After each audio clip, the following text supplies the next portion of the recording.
let's say, or the investment focus of what Shell and Rio Tinto are doing here, and even Peter's analysis of net positive impact. We're doing the same.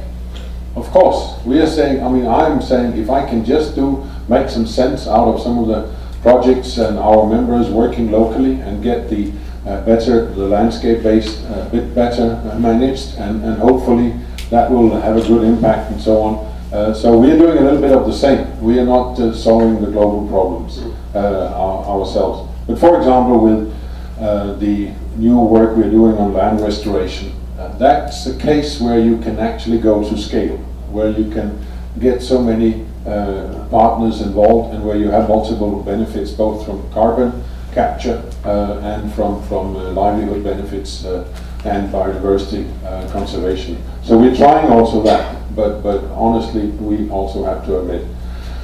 And then the elephant in the room, I don't know whether one is allowed to use that expression in IUCN, but the question of governance and global governments.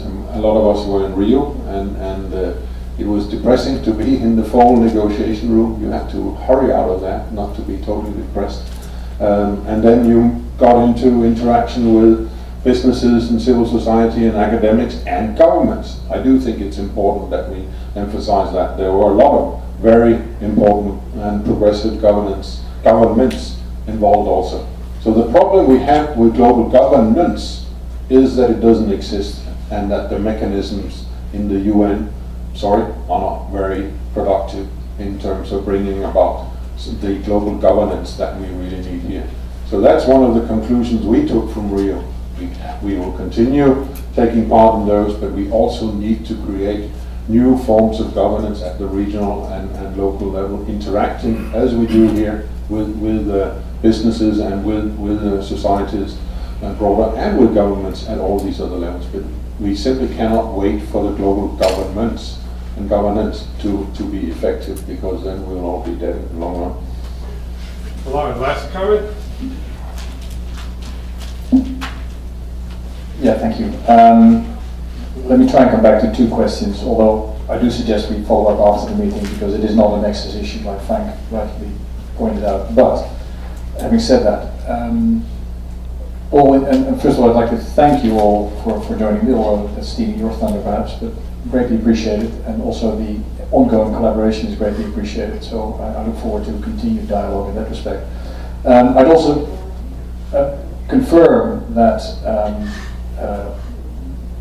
for everyone, don't expect all the answers when we get started. And certainly, Peter introduced it, learn by doing. We need to start and get going. And we need to continue to build the social fabric, the social acceptance, and we need to build the momentum and the wider communities, and move to scale, and accept that when we get started, we may not have the path entirely clearly paved, hopefully then not with bitumen, with something else. Sulfur is less CO2 intensive. We at Shell, if we look ahead in the future, as you may know, we produce these global scenarios.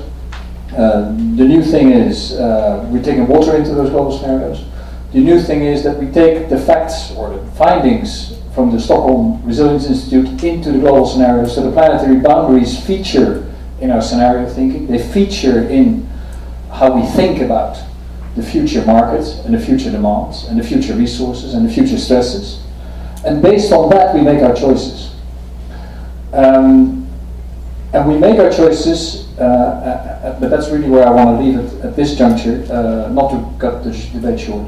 We make our choices because we strongly believe, and I go back to the first slide I showed, that those demand numbers, although Paul, we would like to change behavior, we would like to make sure that no one's tap drips and no one consumes more than we need.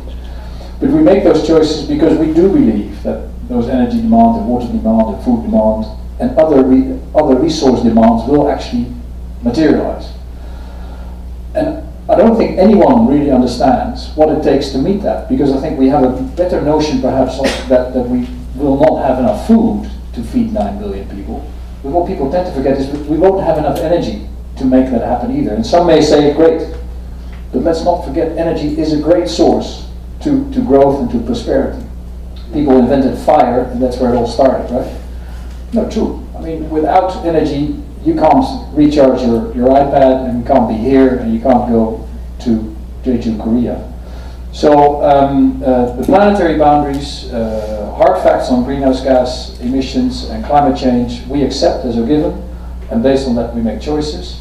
But more in the future, we will make those choices on resource stresses and interlinkages, and look for collaboration going forward. And with that, Frank, I'd like to give it back to you. Okay. Thank you very much. I came away with 4 words: do, learn, share, together. And it seems that that's sort of the way to deal with the nexus. Don't just talk about it, but do things, learn from what you're doing. Share those lessons with other people, other industries, other stakeholder groups, and do it in multi-stakeholder, multi-sectoral ways as best you can. And it's through that experimentation we might be able to move forward. I'd like to thank Shell for having come out and got us thinking about this. I think it's fabulous, and for our other panelists for their thoughts, and also for our audience. Thank you, everybody.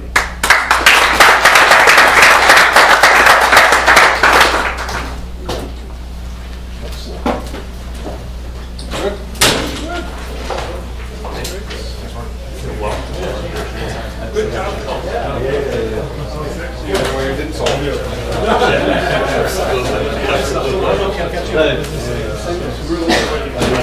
Oh yeah,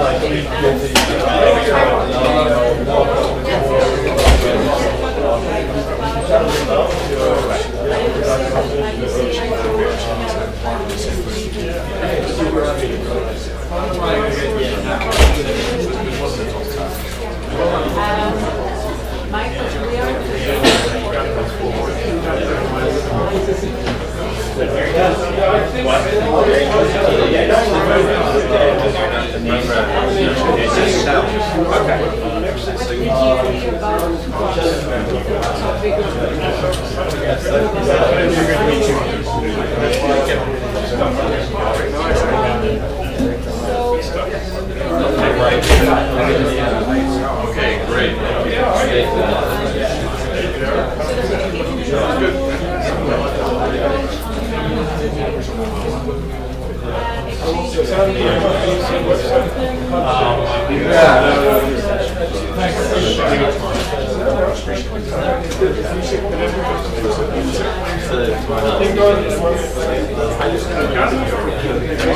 we're going away. We're rushing out shortly.